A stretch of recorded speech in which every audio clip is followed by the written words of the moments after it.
Hello and welcome. This video is devoted to the many tools, tips, and tricks that the Google search engine provides. And many folks will recognize some of these, but you will no doubt learn something new. As I started to compile this list, I realized that there were several dozen, many more than I would have realized. And so this should be enlightening for some of you. I'm going to start by sharing my screen. So I've got the Chrome browser open here, and you can see that initially I have a Google search open to using this site search parameter. And so suppose you were interested in finding out about computer science enrollment information at various universities around the country or around the world.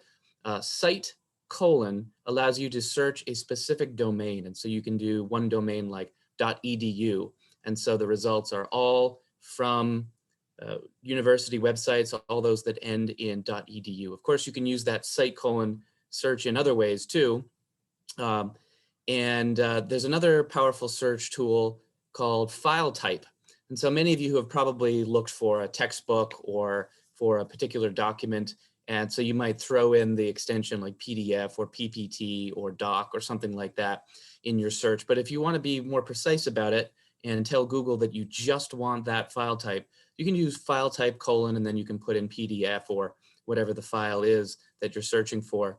And you can combine these tools as well. So for example, suppose you are, for an assignment or for your own interest, you wanted to learn about artificial intelligence and you just want reports, say PDF reports, and you only want government or certain government results. And so you might combine the file type .pdf and the site search to nist.gov, which is the National Institute of Standards and Technology, and you would get artificial intelligence results only from that domain and only with that file extension. And so that's a very powerful combination you can utilize.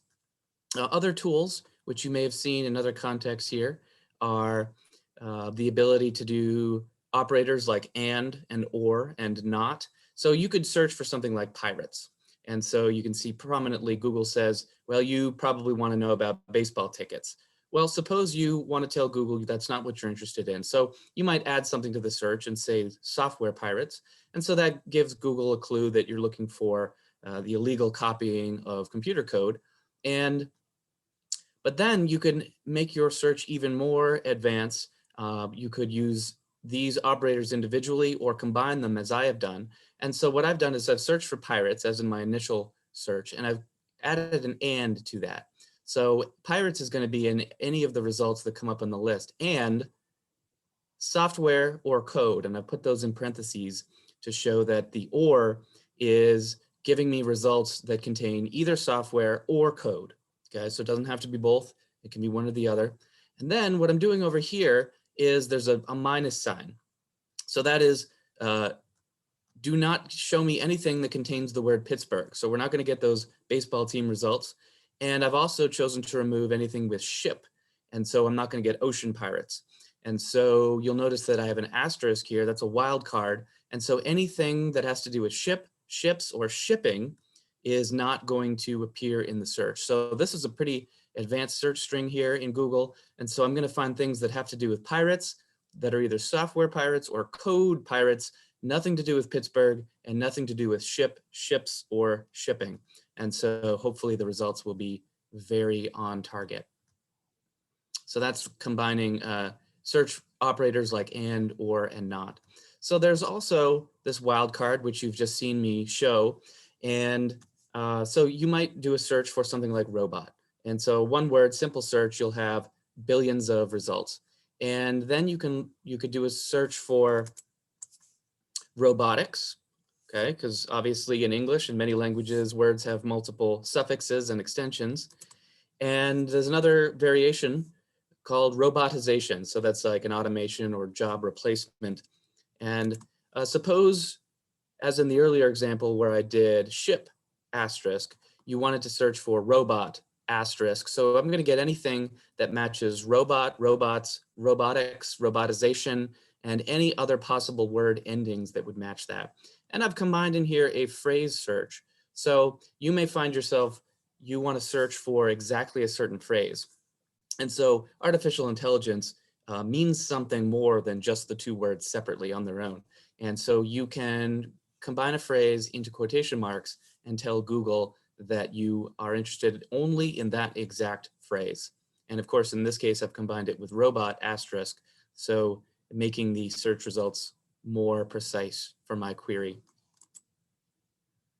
And you can mix and match these different kinds of things. So I'm using an asterisk wildcard search here for robot, and file type. I've used the file type operator here, and I'm going to just get STL files here, which is a certain kind of 3D printing document.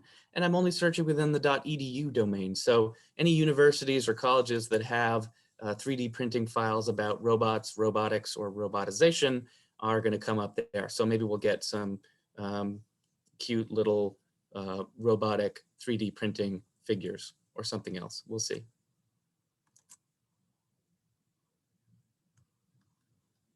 And so next,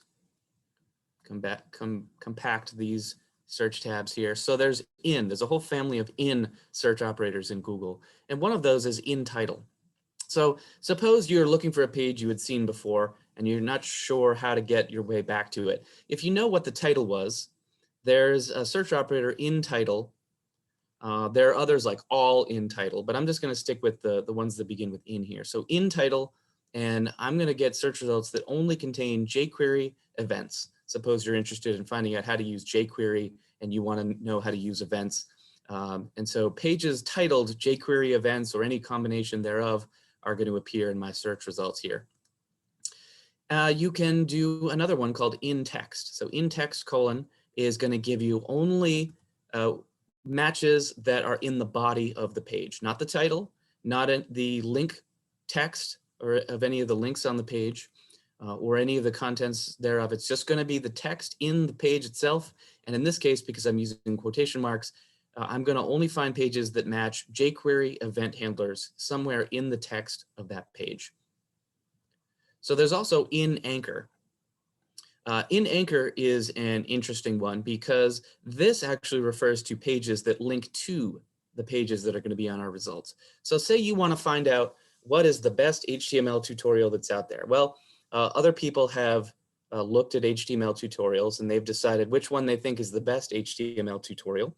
And they made a link on their own blog or website, and they've called that link the best HTML tutorial, and they've linked to the site. And so if anybody has called their link a best HTML tutorial, that's going to allow the page they linked to come up in a result when you use this Inanchor type search. And so that's an interesting way of searching based on not what's the content of the page, but what is linked to that page.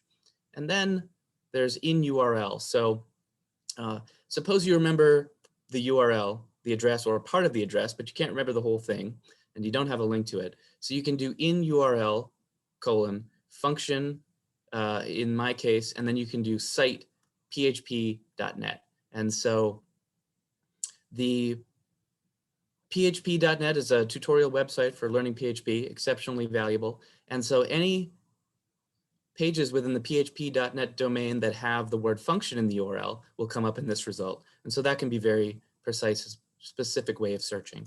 So let's look at related. Suppose you are interested in a certain site, but you've maybe exhausted all the possibilities or everything that you can learn from that. So there's related : and so if I want to find only sites that are related to w3schools.com, W3Schools is a site where you can go and learn HTML or CSS or JavaScript examples. And so I want to find sites that are related to that. So here are some: php.net, Code Academy, SitePoint, w3.org. And so related is an interesting Google searching tool. Another one you can do is cache. So cache : and suppose I wanted to find out the cached version of our plymouth.edu website. You can search cache : www.plymouth.edu, and what you'll see is the most recent Google Cache copy of that website. So maybe a site has changed recently or it's down at the moment, and so you could use cache : to find what was on that page prior to that change or the website going down. There are a number of ways of searching on date. So suppose you wanted to find out a very specific event or what the news was at a very set time in history. So I could say search for something like quarantine, and I can put in date, colon, and then I'm putting in just arbitrarily 3/22/2020. So about 1 year ago from the time of this recording. And so I'm going to get exactly pages that were edited on March 22nd, 2020. This one says March 21st, but it was edited the next day, March 22nd, 2020. And so you can see all the results match that exact date. You can, if you just don't want a specific date, you could do after or before. So I've done quarantine search again here, and I'm going to find results that are after 3/22/2020 and before April 21st, 2020. And so that's about a month window here. And so you can see all the dates match there. So you can see those come up in the search results. There are many different search operators involving numbers. So one of those is, suppose you want to search, there's a specific number that you have in mind, but maybe you don't remember what it is, but you know it's within a certain range, or you're open to results that fall within a certain range. And so if I wanted to search for extensions that are compatible with Chrome, the Chrome browser, but I don't know the exact version, I could put a range in there from say 80 to 89, and that's done by using these two periods in between the numbers. And so I will get results that match somewhere in there. So here's 88, here's 89, and you'll see a variety of those that fall within that, 82, and so on. Then after that, you can use the same range to apply to prices. And so maybe you're on a budget, you're looking for a new gaming chair, and you can put, I want $50 to $100, and I want to use the 2 dots as a range there. And so you can find results that are in between. And Google is being cruel and throwing in a very expensive, whatever the heck that is. Then if you want to just do some calculations, you know, most computers have a calculator built in, you have one on your phone, but you could also just put in calculator in Google, and it's going to bring up a calculator here where you can do scientific operations, traditional arithmetic, you could convert number systems. Then there's also the ability to graph. So you can put in any kind of formula, trigonometry, geometry, calculus. As long as you can put in the notation, Google will make an attempt to graph it here. I don't know that it's 100% accurate, but it's there. Then there's also a color picker. So if you put in an HTML color, you can, Google will show you this color slide picker here. You can change the colors. You can modify them here. You can see what the hexadecimal or what the RBG numbers are for the color that you choose. And so that can be an interesting tool. And then also to do with numbers is the unit conversion. You've probably used this before. And then you can put in a search like 55 degrees Fahrenheit to Celsius, and then Google will show you a tool where you can change the numbers and change the units and convert that way. So that's another powerful tool. When you're searching for images, so say you're on a page and you see an image that you are really interested in, or you want to know more about, or you want to see related images, at least in the Google browser and some other browsers, you can right click on any image that you come across and you can search Google for image. And so what's going to come up is a list of very similar or exact copies of that image that are different sizes. So you can do that, or you can find similar ones and choose what is to your liking. Then if you are doing a Google image search because you want to find a new image, and so say you put in something like White Mountains, one very interesting tool that you can use under the tools here is the color. So maybe you're interested in only those that fit a certain color scheme. You can choose a color from the dropdown, and you can get some interesting pictures based on the color. And so these are all nice sunsets or sunrises that have that tone. You can also change the usage rights. So suppose you want to be nice and legal and you want only those images that you can reproduce and copy on your own. You could change this usage rights so that it's Creative Commons licenses, and and you can examine whether they're allowed to be copied, reproduced, modified, credited, and so forth. So keep that in mind. So those are a couple interesting image search tools.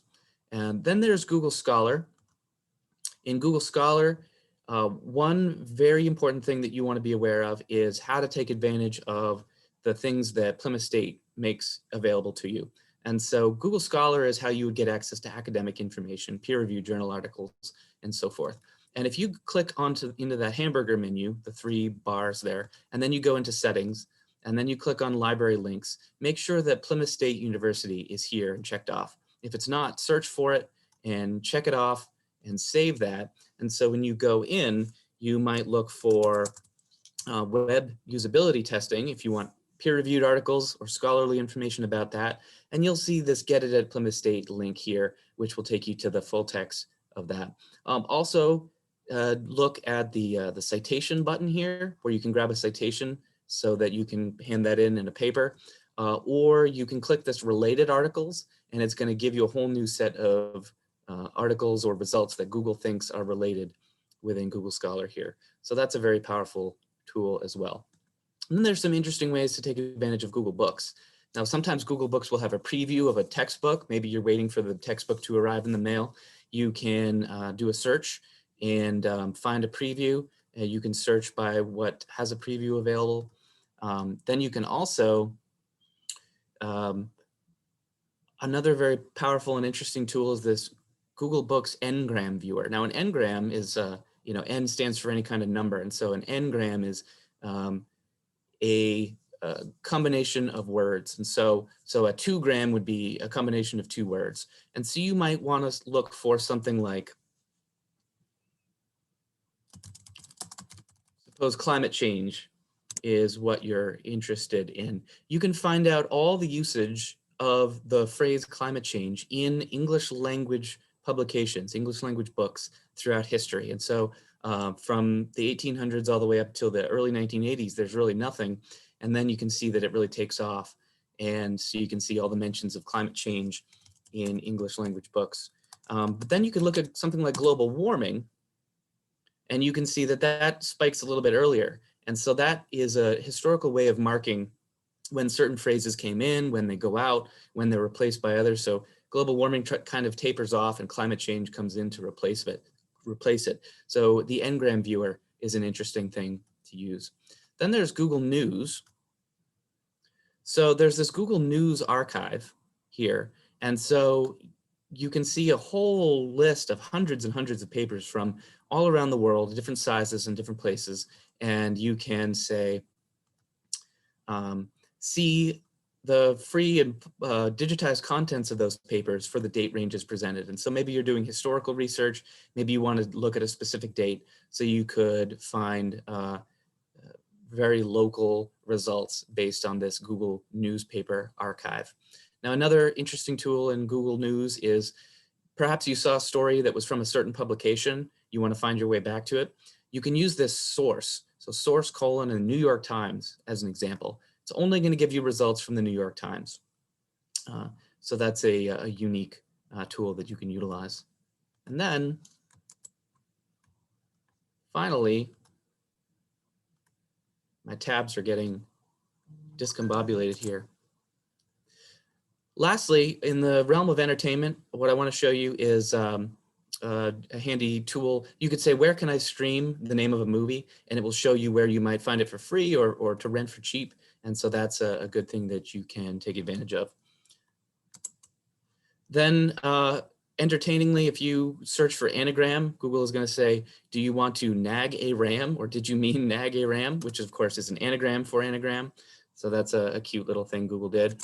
And then lastly, you can do a voice-based search, and you can click on the microphone here and you could say, do a barrel roll.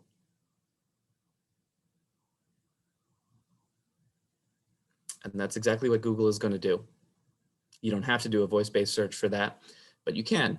So those are a number of interesting Google tools that you can use, and hopefully you picked up something interesting and new that you're going to take advantage of, whether it's for class or something else.